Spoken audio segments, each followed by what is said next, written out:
Senzeni. Takatsukira. Vakageza. Pinda ndani yose vakala kinoedza vaine chikombaresa. Yatamurezi. Uzivi. Mari dzadzana anike. Ndinongosatidza gospel unonzandofarira dhoka. Gotinda kudi. Kubva kupi? Gotinda kuzva denga. Zvinotiziva zveiziti. Kubva kupi? Newe chakafunga ndobvepi ndakadai. Ndobva chikoro ini. Iwe unongopfeka kandokuziva iwe. Ndobva chikoro ini ndata maholiday lessons zveni. Senzeni. Temu holiday yose ndenda kuma holiday lessons kusvika zvikoro zvavhugwa nda ma extra lessons. Sure. Wakuda sikuru vaina nambariyo. Va 13 ini. Senzeni kani. Serious. Vakatanzi na headmaster ndikaramba ndakadaro. Nditwa prefect pachikoro. Saka Kana tava serious. Chitosimba Ndisomuni vakatotara na sekuru vakatondibhadharira mari yema lessons ose svika pachikoro zvavhugwa ndenda chikoro zvanese. Ine zvenyu zvekuti shandisa maindikwedza kumagarden ndichishandisa. Ndini madhoro anosvika mari here. sekuru akatondiudza ati ke nhokangwa munhu kuti handi unondibidza ndokupa dhoro asi hawane kochishandisiwa. Kaona kumuudza ndokurevera una sekuru. Maishandisa ndinipa dhora risina zvarotenga imi. Naravani vegamu mchinisa garden mchinipa dhora. Iwe ngosvidawo mari wani. Ndakapusa pane nhondangwara nchani moshandisa wana wakazvara. Senzeni ho. Chemene. Maziso kana andozondo problem yangu maziso angu anorwadza Senzeni. Manje akatoita mhepo. Konegirotenga vagirazi. Mari plus ndowatenga kupi? Ndosaka wafamba nechirodhi chino unofamba Ndosaka wati akonoteerera gospel zvashanda zvegospel anoti wasangana neni minister of information.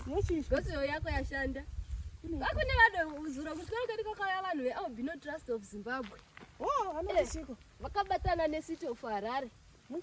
Vane program yavanayo yokupa vanhu maglazi vanohwa maziso.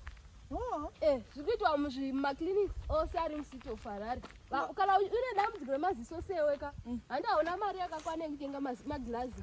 Kuna dona vane program yekuti vane madona anotengera vanhu maglazi. Kana maglazi achiita 350 ka dona anobhadhara $300 iye unobhadhara $50 yoga. Unopuwa maglazi ekuverengesa ekuonesa woti akakona zvakanaka. Senzeni ndotokuda ikoko.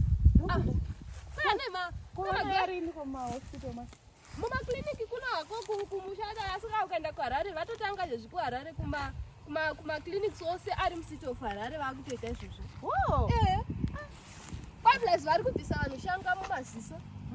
Vane shanga kana vanditi wakada ziso zvakaita ziso rambuya machuma riya vane ziso jena ka vakangoenda ikoko vanondopa gwashanga iya ikapa.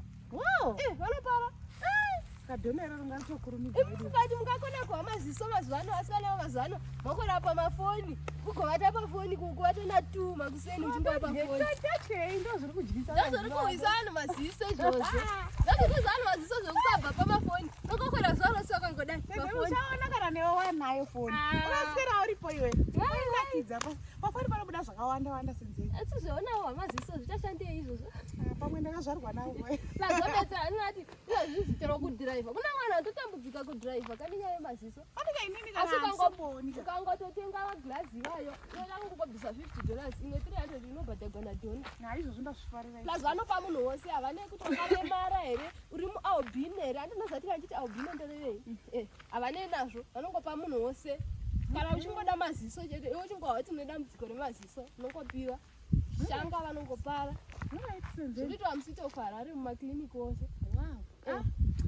Waita basa Senzeni. Uite kuHarare uite paHarare padhuze apa. Unotaibira $50 yoga. Waita basa Senzeni wandibatsira sei.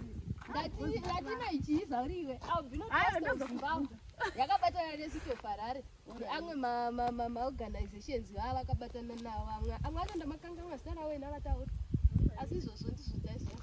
Senzeni. Usone sketi Senzeni. Vona musikana anofamba sketi yakarembera kudako. Apa unofamba wega hautombotyi. Wai Senzeni usikatyi. Ucharepwa ugadzire sketi. Sona sketi yokufamba wega. Handina zveni. Aiwa unokumbira unakupa kweli chiku. Alright. Ndakanga wakudza kwema